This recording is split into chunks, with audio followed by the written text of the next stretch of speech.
Welcome to another video of the Science Training channel. This time, if you ever experience knee pain, this video is for you. Clock is counting down right now, so make sure you're ready. Let's go! In a kneeling position, leaning back as far as you can, make sure you tilt your hips so you can squeeze your glutes and protect your lower back. Reach as far as you can and come back up. You'll feel like a strain on top of your patella tendon. This exercise for everyone has their own level. Doesn't matter if you can't go as far as me, if you can go further as me, let me know in the comments. Just make sure you make fists so you can really squeeze your fists. This helps for radiation, and you will feel you can squeeze your glutes a little bit harder, squeeze your abs a little bit harder, but make sure you always reach as far as you can. Really push yourself and try to do the reps.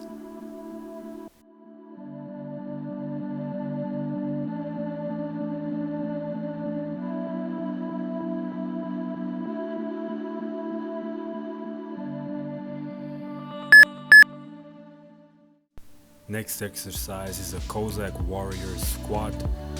So you're going to do it full range. This means you'll have full flexion in your knee, which helps with patella tendonitis. We're always, like the most sports that has patella tendonitis are explosive sports, and we're always in a low position, but we never use full flexion with the knees. So this exercise does that. When you're going from side to side, make sure your heels touch and try to keep your hips as low as possible. For me, that's really difficult, hence I'm a basketball player. Always try to straighten that leg. You can see I have a little bit of difficulty. Try to straighten that leg. Try to point your toes to the ceiling whenever you're switching sides, and always take your time. Try to touch your heel with your butt, so try to sit down as far as you can. You'll probably feel a stretch on your quads. If you have a little bit of pain on your knee, that doesn't really matter, just keep doing the exercise.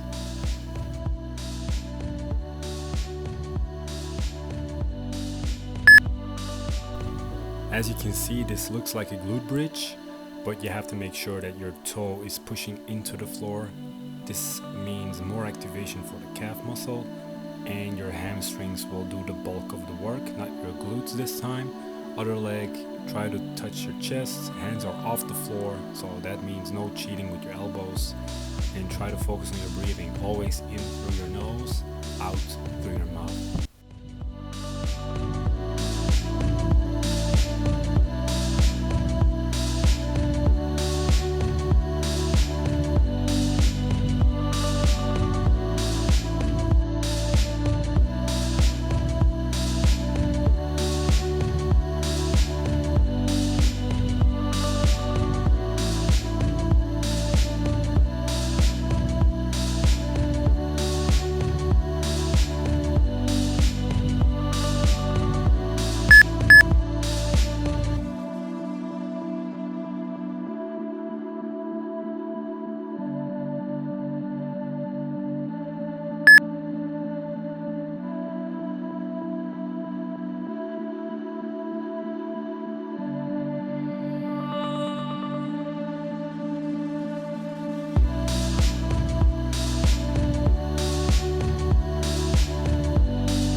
Next one up is a pigeon stretch, a staple throughout our follow along videos because it's important.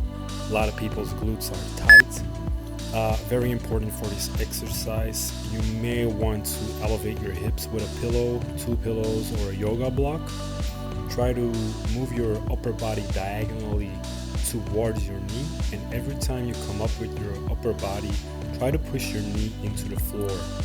So you're not doing this with your lower back, but you're pushing your knee that hard into the floor that your upper body comes up.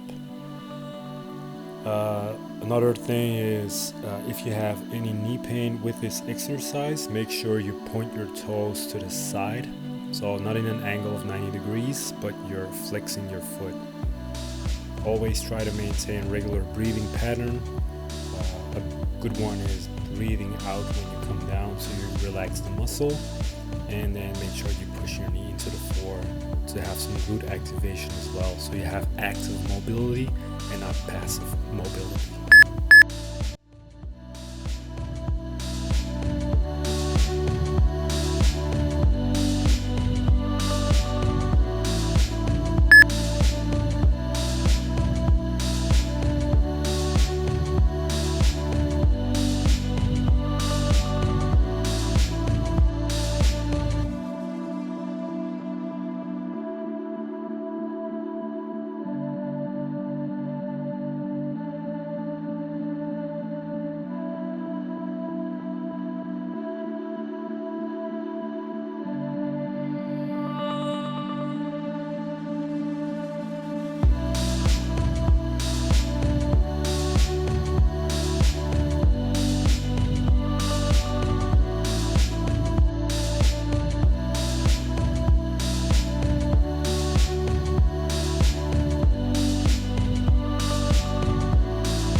This next exercise, I gotta give a shout out to the knees over toes guy, the ATG split squat. In this position, you're trying to keep that back leg as straight as possible. Keep your body perpendicular towards the floor and try to point with your knee to something in front of you. Important cues for this exercise is try to go as far as you can, so try to touch your heel with your butt. When you're coming back up, try to push your back heel into a wall. So imagine there's a wall behind you and you're trying to push your heel to the wall or to the floor, doesn't really matter. And every time you go forward, really go as far as you can. If your knee hurts or you're not getting as low as you might want to, then make sure you do this exercise on something elevated. So I started doing this on a box, like a regular CrossFit box with your front foot elevated. This will give you more of a stretch in your hip flexor, and this will feel better for your ankle, knee, and hip. So don't be afraid to use a regression, but always try to go full range. This is important for this exercise because this is like an active stretch, and if you can do 20 full reps of this exercise, then you might as well do this exercise on something lower and keep progressing until you can do it on the floor, and then weight it with some dumbbells, kettlebell, whatever.